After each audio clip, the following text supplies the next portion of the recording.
I ignored my destiny once. I cannot do that again. Even for you. I'm the only one who knows that. At least I'm the only one with the will to act on it. The Mad Titan Podcast with your host, Jay Washington.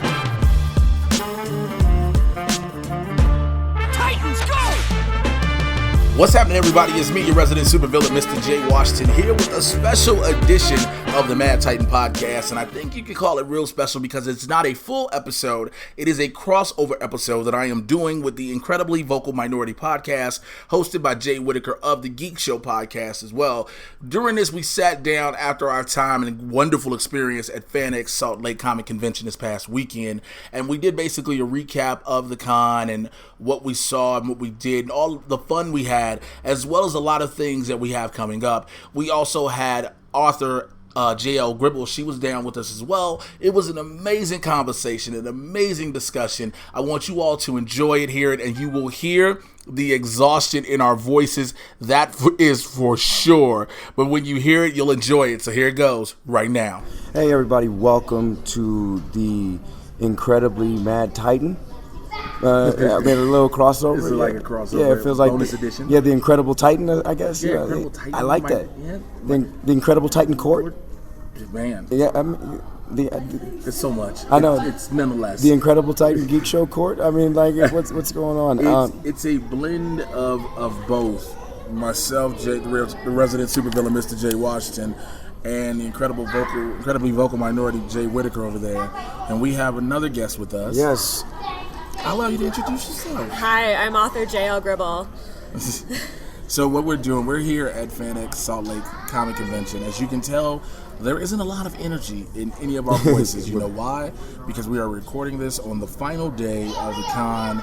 You can hear voices in the background. We are in the green room doing this to do sort of a recap, if you will, of the con, to let you know our thoughts while they're still fresh, if that's the best way to say it. So, JL, why don't you go first? Your thoughts? I mean, what were some of your favorite moments? Well, this is the first time I've ever launched a book at an event. My fourth book in the Steel Empire series, Steel Time, came out on Thursday, and it's been an amazing experience, and everyone's been so supportive. I've had a lot of firsts as an author. I've leveled up, as you will. Hey. I've had somebody ask for their picture with me. That's never happened before. And I even had somebody come up to me and say, I came to this convention specifically to see you. That's awesome. So, I mean, there's a lot of people that are on the bill, and like that's got to make you feel special inside. it's really awesome. Well, because I've been doing this con for this is like the fifth or sixth time, but it always freaks me out when you hear stuff like that. You're like, I guess I'm doing something right. All these things that I've been doing for the past few years is, I guess, so awesome. That's awesome for you. It's definitely a symptom of most of the conventions that I go to are smaller conventions out on the East Coast. I live outside of Baltimore.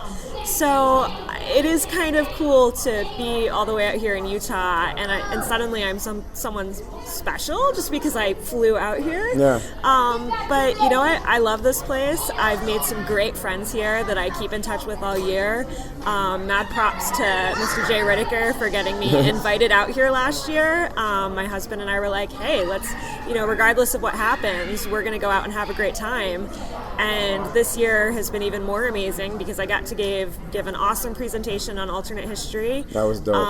And I got to be on a panel of one of my favorite topics of all time, which is the Marvel Cinematic Universe. So, yeah. I think it was fun to see you shine, and because when you first came out here, did you have a panel the first time you came out? Last year I was on 2 panels about just writing. Right. And so it's a very different vibe to be at a pop culture convention and be on a panel about something that 95% of the people here are not interested in those topics because they're not writers. So to be in a packed room and geeking out about what's going to happen post-Infinity War, and me kind of inserting some feminism into it, because I was absolutely the token female on that panel, and having people in the audience cheer for what I said, that was a pretty awesome feeling. Well, that's the fun part, is like you get those, because there's those panels where you feel like you're just working because you're talking about, writing,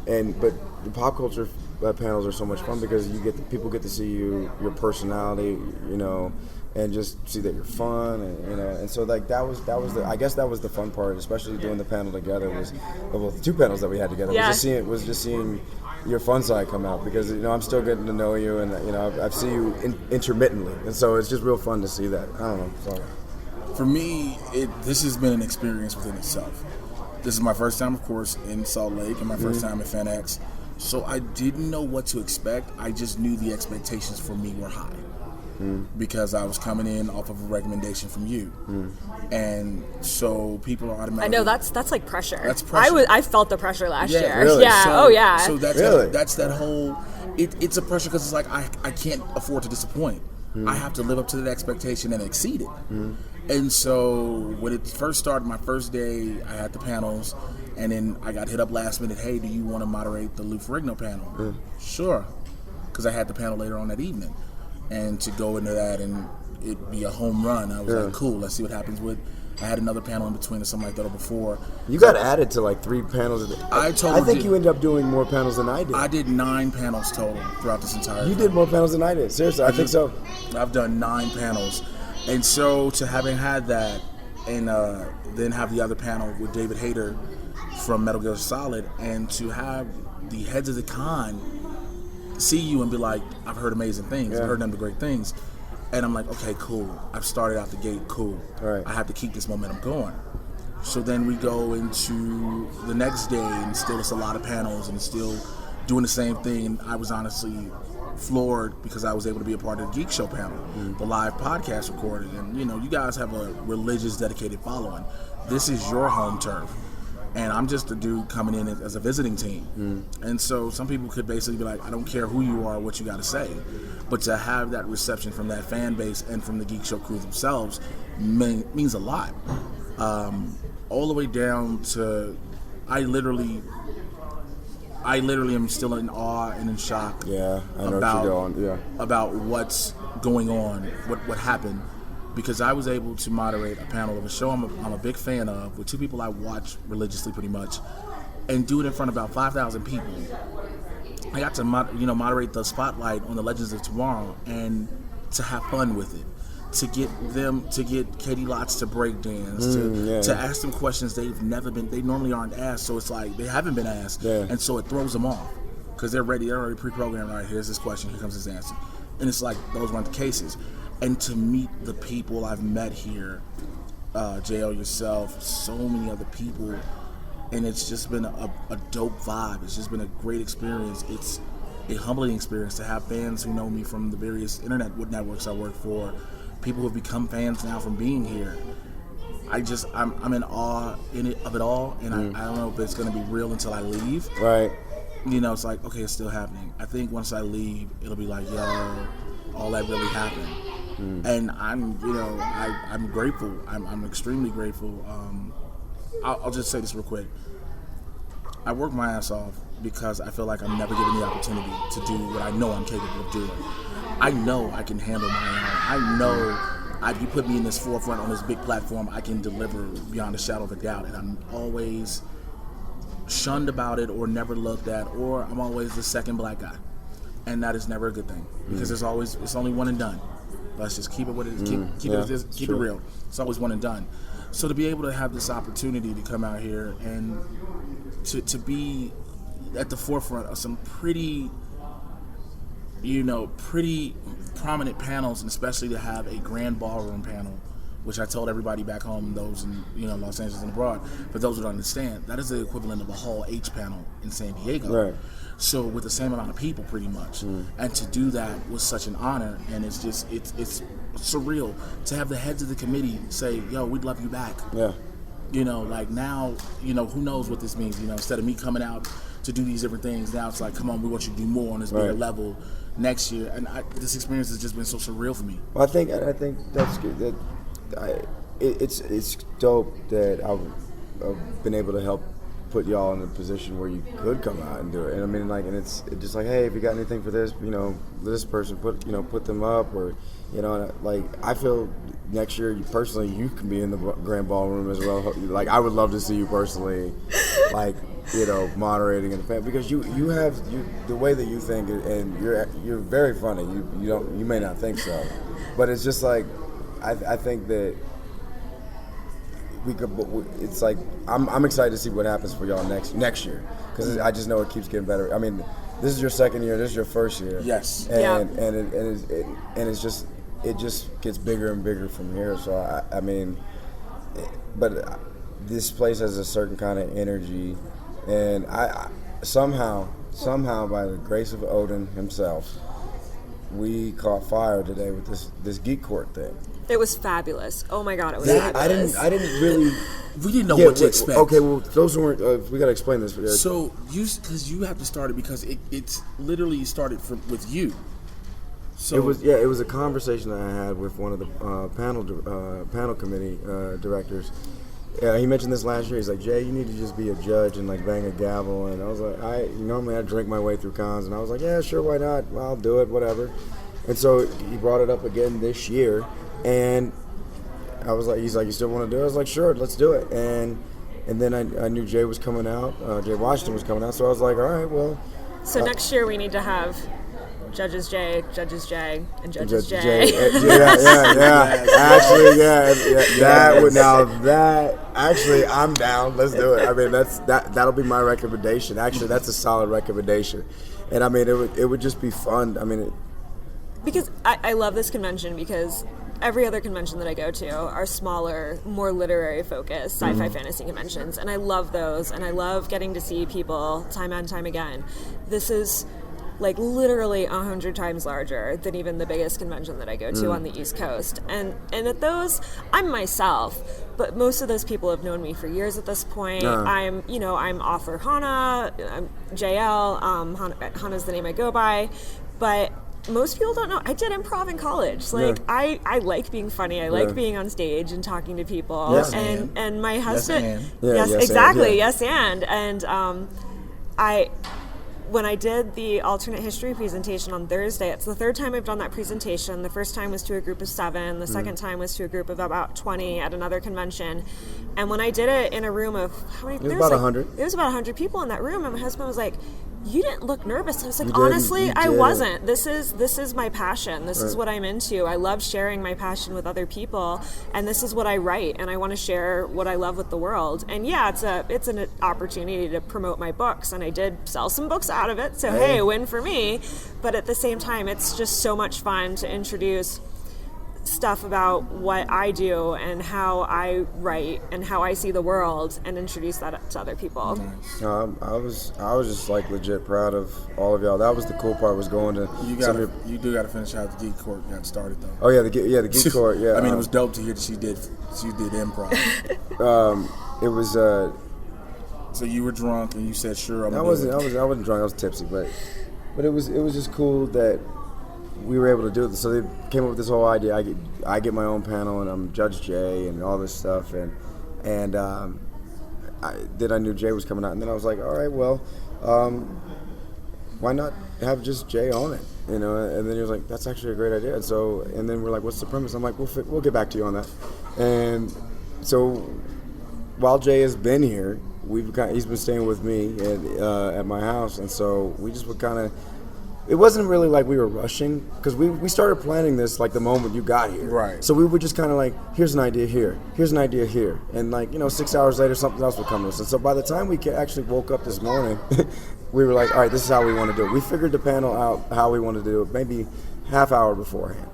And just went with it, and we played like the People's Court theme. And we ended on the Night Court theme. No one really caught that. No one caught it. But it was fun. Oh, you did? I have no idea. Yeah, but it was. I'm a baby. Yeah, that room seats about 150, I believe, and felt like more. Yeah, it felt like more because I would have been happy if 20 people showed up. Yeah, I didn't know what to expect. It was packed, but I was so, because it was off in the far corner of the con. Saturday, a lot of people want to see the big, panels. I think the thing that was a shock for me was as we were walking up, we were trying to go into the room. People stopped us like, y'all need to get in line. Yeah. We was like, oh, this is for us. Yeah, this is ours. Our panel.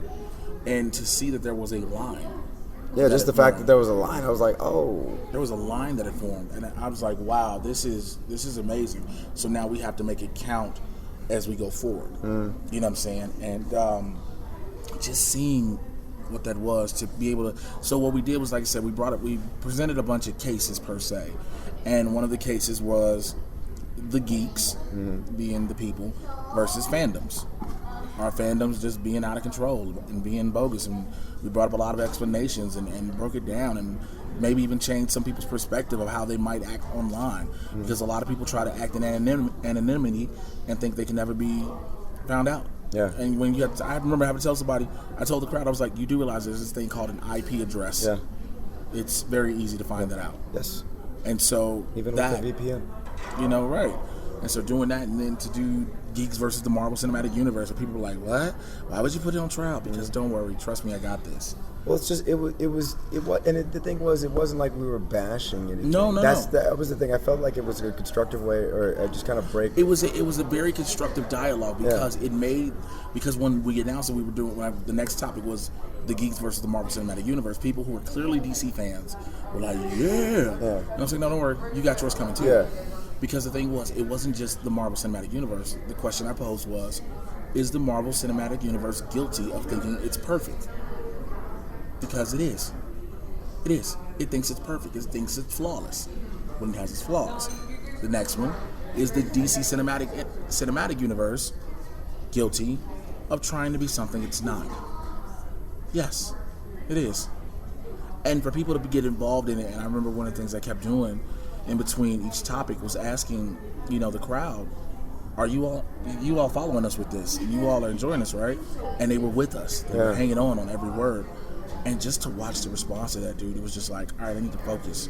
Yeah. Because I have to focus and keep this going and drive this in a sense. Because we knew what we were doing, and you and I, Jay, we bouncing off each other with jokes and everything as comedians can do. It was so fun, and it was the energy, and it was like, okay, this is nice.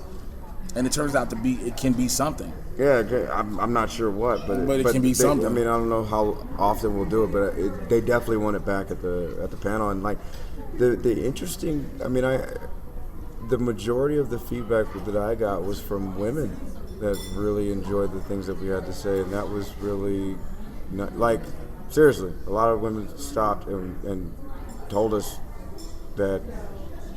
Thank you for what we were saying. I'm not sure what we said, but because a lot of the toxic fandom issues revolve around the way women are treated. Yes. The way women are treated, the way actresses are treated, the way women are represented. So it is a more female-centric issue. Well, okay, well then, what? Moving forward, and I hate to kind of put you on the spot, but what can men do? It's an obvious. I feel like I know the answer. Just don't be an asshole. But but what are some other things that male geeks and just men in general can be more mindful of when approaching, just geek culture? So there was an interesting study that was done where they looked at how the percentage of men talking and the percentage of women talking in business meetings. And when women talked at about 30% of the time, men were interviewed, and men felt that when women approached at least a third of the conversation, men felt that women were dominating the conversation. So I think men just need to learn how to be allies and support women. And the Wonder Woman movie is a good example. Yeah. In the same way that supporting, just giving women space the same way we need to give Black culture space through Black Panther and Wonder Woman and Coco and all that. Right. So I believe it's about just respect. Yeah, like it's okay to have an opinion. Just be respect. Like, don't immediately bash on it. That's what. And that's the problem. That's what we got so mad about. That's the problem, because people automatically think, oh, you're trying to say I can't have an opinion. I can't express my right. No. You can. And you should, but you don't need to be a dick in the process. Yeah, don't be doxing people. What the fuck is doxing, by the way? This word has become a brand new word. Doxing is when you give somebody's personal contact information out put 'em on online, blast, yeah. and so it allows it's basically like you get pissed off at me about something, so you publish my home address and my personal email address. Putting people on blast. Okay, there's an actual term for it. Yeah, and then which then allows people to get my cell phone number and harass me through my phone and send me letters. And, Gotcha. Yeah. It was just like, I heard this word, I was like, what the fuck is this word? But you can have an opinion. One of the biggest things we said was, you don't have to like a character. The actor or actress has nothing to do with that. They were cast, they were hired to play this role. They were not hired to appease you as a fan directly, to be quite honest. They were cast because the director, the producers, the studio heads wanted them there. That's their call. And we talk about, like, there's no reason to sit there and go to Twitter, I hope you die and bitch, I'll kill you. First of all, I don't know why people understand saying those words, I'll kill you, I'll find you, and thinking you're anonymous. You're not. You're not. And for women, it's also, I'll rape you. Yeah, that's what that I didn't really want to say, because I know it's one of those. But for women, it's also sexual violence. It's a lot of threats of it. It's a lot of threats of it. And it's ridiculous. Like, what? I can't even. You know how they say sometimes you got to try to put yourself in the mind of a person that thinks dumb ways to understand them. I can't put myself in the mind of a person to think, hey, what would make me so mad about a woman playing a character that I would manifest that type of rage. That I would manifest that type of rage and say, I'll rape you. Huh? Those don't even go together. Yeah. You get what I'm saying? Those don't even go together. First of all, it's the dumbest thing to think, but those don't even go together. Yeah. Where did you go to that extreme? Yeah. And so, just being able to do those things and talk about those things was so great, man. Yeah, I felt that we talked about it because it's such a tense issue, and so I felt that I think that because you could see the audience kind of getting that tension, and then something funny would happen out of just us bantering back and forth, and then it just. I mean, you were there, and it was fun. I'm glad you were there. It was a blast, and you guys made fabulous points in a way that I hope. I mean, I feel it. Things shouldn't be dumbed down for an audience, but I really hope that the people who were there took what you said and the fact that you inserted comedy into it in a way to make it more digestible. I wanted to say palatable, and I'm like, no, that's not the right word, but digestible. And I hope that they take away from just the various panels that happened here. Stupid question, intelligent answer. How was palatable? Like, I mean, how digestible? Yeah. I would think it's more of a just being able to internalize it, whereas making something palatable means that you have to make it easier for them. And I don't think you should have to make things easier for someone to educate them. All right. Well, on my podcast we do a word of the week, so that's the word of the week is digestible, and the other one, palatable. Yeah, that one. So, there we go. Hilarious.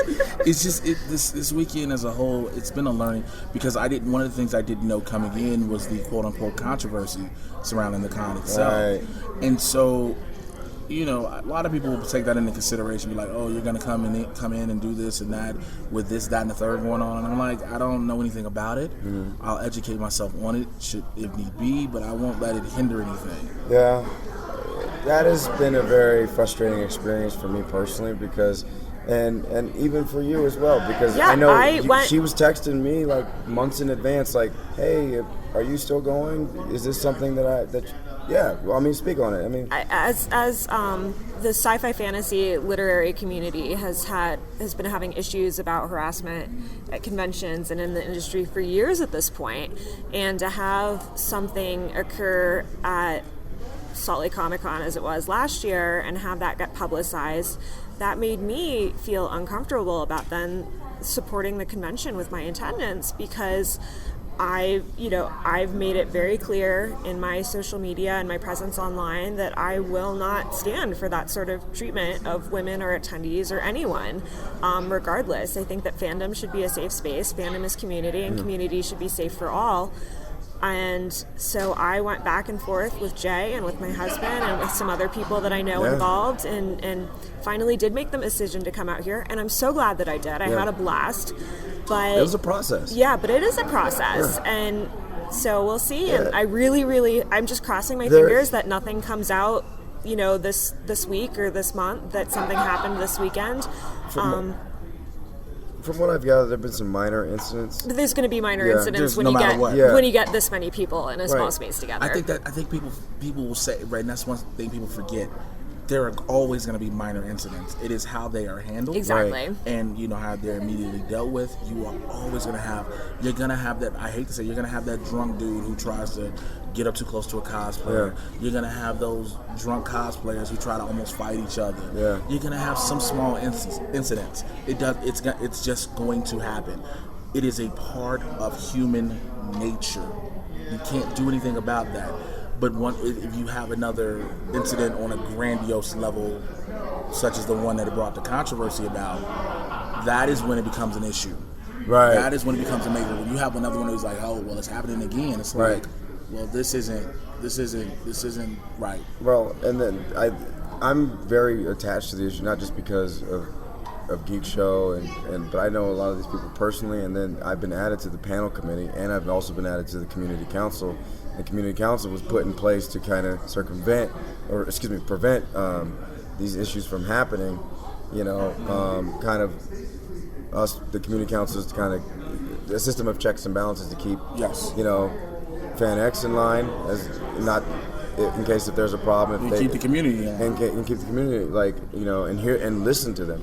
And so I've seen some complaints online from some folks that that are. And it's been sad. Like, I honestly, because I feel like I'm not mad at them for it. It's just like I get it, but I feel personally that I put my namesake, my brand, and some people have kind of turned their back on me for being here.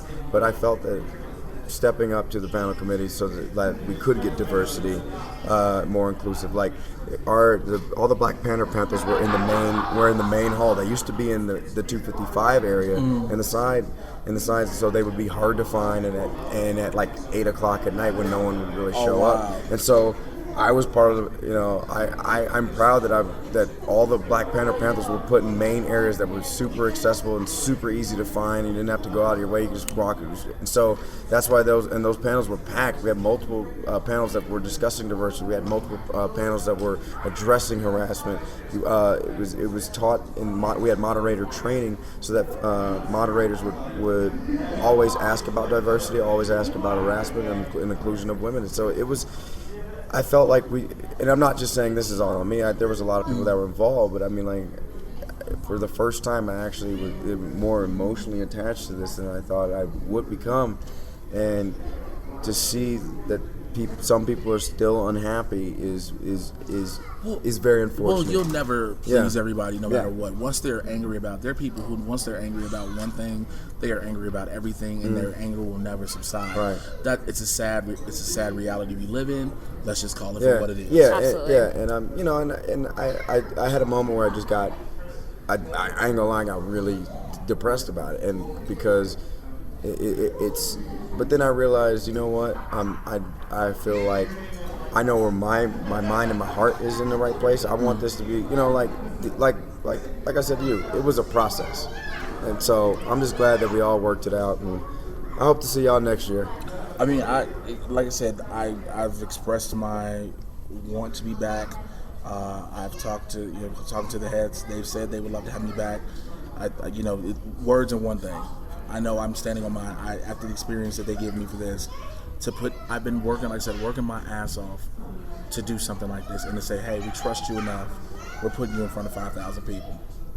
Just to do that alone speaks volume. We're going to put you in front of this multitude of people who are ready to tweet about you at a moment's notice. And to allow me to have that and to I do it justice, I believe. So I'm just here for it. So, you know, I just hope it's the best, man. I just look forward to next year. Well, I have smaller goals. I don't necessarily want to be up in front of 5,000 people, but I would love to come back and do some more world building and talk about alternate history and talk about other elements of writing or fandom or whatever else that they might have me come and be part of, and I would love to come back. So thank you all for having me again this year. Yeah, I know you got to run. I saw your phone. Yeah, my husband is texting me and Jay Whittaker going, "Where is my wife?" Yeah. All right, so we'll get ready to get up out of here. Before we go, though, let's just go around the table, which we're at, and tell everybody how everybody can be reached. Follow me on Twitter, Snapchat, and Instagram at Jay Whittaker, the Incredibly Vocal Minority Podcast, Geekshow, and that's it. That's all I can think of. You can find me online at jlgribble.com. All my books are available in hard copy and ebook from either Amazon, Barnes & Noble, directly from my publishers, or best way possible to get my books, reach out to your local indie bookstore and ask them to order them. Support local artists and local business. Twitter, Instagram at Mr. J Washington. It's MRJAY. You should know how to spell Washington. The YouTube channel, youtube.com/JAY-Washington80. The Mad Titan Podcast, available on iTunes, Google Play, Spotify, every place you get podcasts, and SoundCloud as well. So go ahead and do that. This has been a blast. This is actually being released on so many different platforms. Yeah. So we want to get the word out. Thank you guys. Thank everybody. Thank you, Jay. Seriously, I'm going to say this here publicly. Thank you. I am honored. I am grateful. You have extended an olive branch out in open arms that did not have to be. And I appreciate that in ways words cannot express. My sincerity and my gratitude, I will continue to tell you because I am. You've helped me out so much with this con and given me such a confidence booster because of what I know I can do. Yeah. Not to say, if you put me in, I can do it. I know I can do it because I've done it. Thank you. No problem, man. Thank you. Oh, yeah. All right. Peace, power, excellence. Bye. Bye. Well, I hope you guys enjoyed that. Again, thank you for Jay Whittaker. Thank you for J.L. Gribble. Thank you to everybody who is responsible for the FanX Salt Lake Comic Convention, man. Thank you to everybody I got a chance to talk to, everybody I had to meet. It was so much fun. I can't wait to do it again next year. Make sure you guys stay tuned for the full episode of the Mad Titan Podcast. Should be dropping tomorrow, I believe, as well as stay tuned to everything. Follow me on Twitter at Mr. J Washington. Again, MRJAY. You should know how to spell Washington. If you're joined my YouTube, go to the YouTube. I got a bunch of reviews about to come out. My review for Peppermint is going to drop. My review for The Predator is going to drop, and more. So go to that, youtube.com/JAY-Washington80. And I'm trying to grow this whole product for you guys. And the only way I can do that is if you guys join the Supervillain Squad. That's patreon.com/Mr. J Washington. It's only $5 a month. Join the squad. I'm about to put a lot of content up there. I've got some up there already. I got more coming, but I need you guys to join the squad and help make this grow so I can make it much, much better for you all right? Take care. I'm out of here. Thank you for listening. I'll holler at you later. Peace.